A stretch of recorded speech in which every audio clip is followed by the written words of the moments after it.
ముందుగా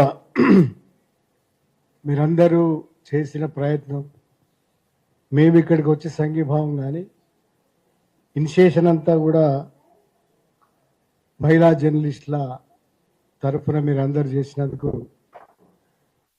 మీకు అభినందనలు. నిజానికి ట్రోలింగ్ పనిచేస్తున్నది.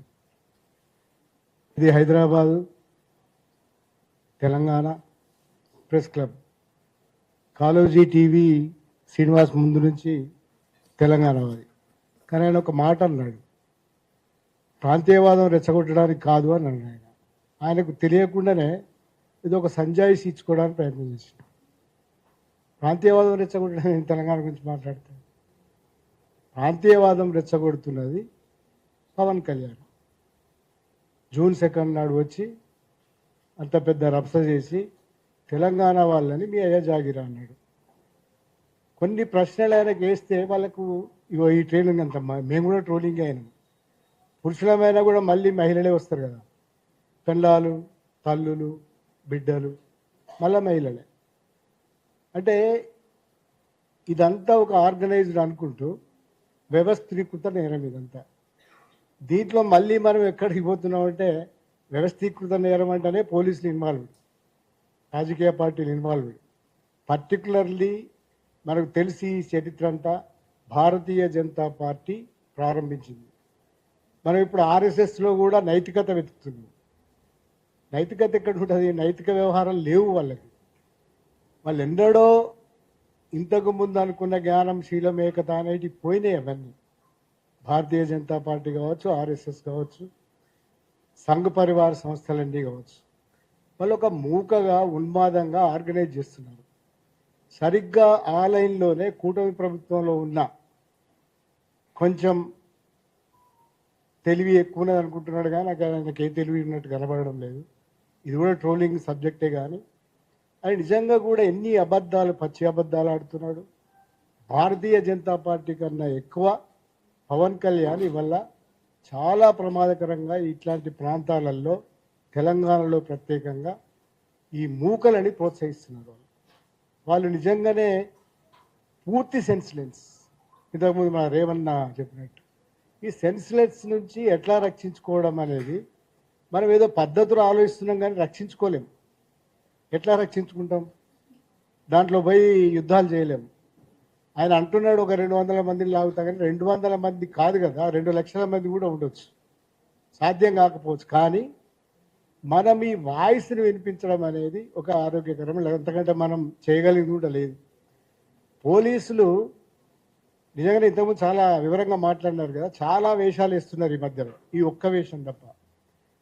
ఇవాళ ఒక చిన్న ప్రకటన వచ్చింది, అవును మేము పట్టించుకున్నాను. ఏం పట్టించుకున్నారు? అంతకుముందు కూడా నేను చూసినాను, మీరు అందరు రిప్రజెంట్ చేసినారు కనీసం 5-6 సార్లు. ఇవాళ కాదు చరిత్ర, మళ్ళా సంధ్యక్క, సుజాత వీళ్ళ నుంచి మొదలుకొని వనజ, తులసి చందు, ఇక్కడి నుంచి మొదలుకొని శ్రీనిధి, విప్లవశ్రీ, ఆస్మా దాకా వచ్చింది. సరే, ఇంకా చాలా పేర్లు ఉన్నాయి. ఇది అంతా ఒక వ్యవస్థీకృతంగా జరుగుతున్నది, కావాలని జరుగుతున్నది, మన మీద ప్రభావం వేయడానికి జరుగుతున్నది. మనకి ఏ అభిప్రాయాలు అయితే ఉంటాయో ఆ అభిప్రాయాలకు మనం సంజాయిషి ఇచ్చుకునే దిశగా ఈ ట్రోలింగ్ జరుగుతుంది. లేదా మన అభిప్రాయాలు మార్చుకొని లేదా విరమించుకొని, మన బలం ఏమిటంటే మన అభిప్రాయాలు మార్చుకోవాల్సిన పని లేదు. ఎందుకంటే వీళ్ళు ట్రోలర్స్ ఉద్దేశం అది.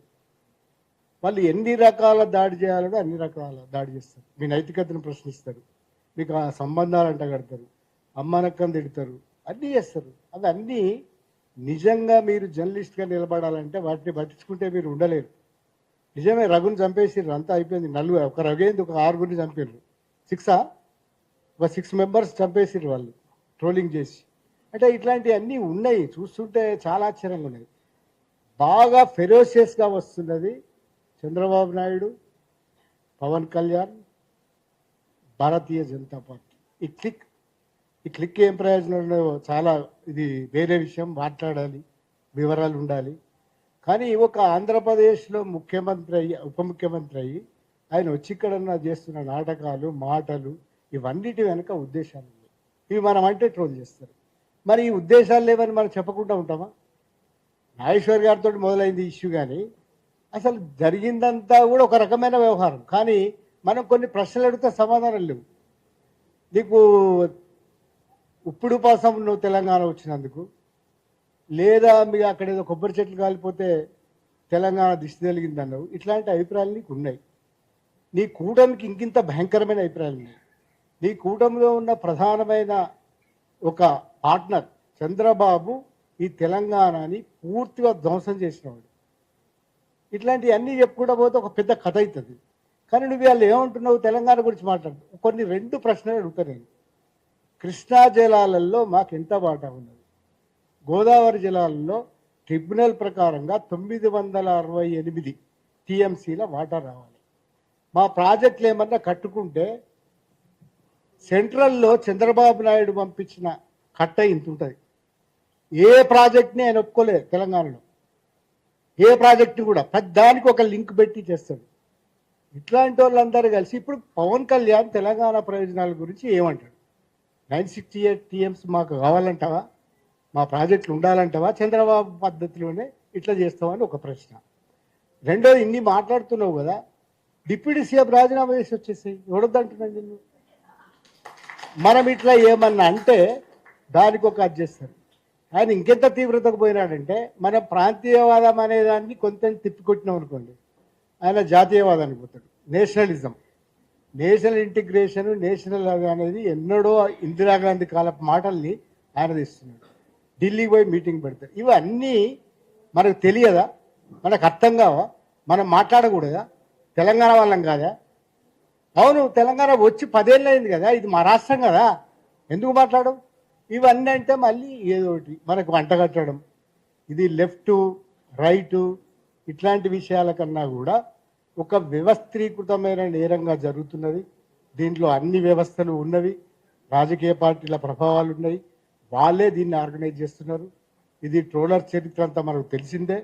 కనుక దీన్ని ప్రతిఘటించడానికి ఒక ఉమ్మడి ఉద్యమం లాగా ఇట్లాంటివి చేయడం తప్ప మార్గం లేదు. నిజంగానే మీ సాహసానికి అభినందనలు చెప్తూ, మీరు నిజంగా ఏ ప్రోగ్రాం ఇచ్చినా మీతో నేను కలిసి వచ్చడానికి, మీకు సంఘీభావంగా నిలబడడానికి నేను కూడా ఉన్నా అని గుర్తుపెట్టుకోండి. Thank you very much.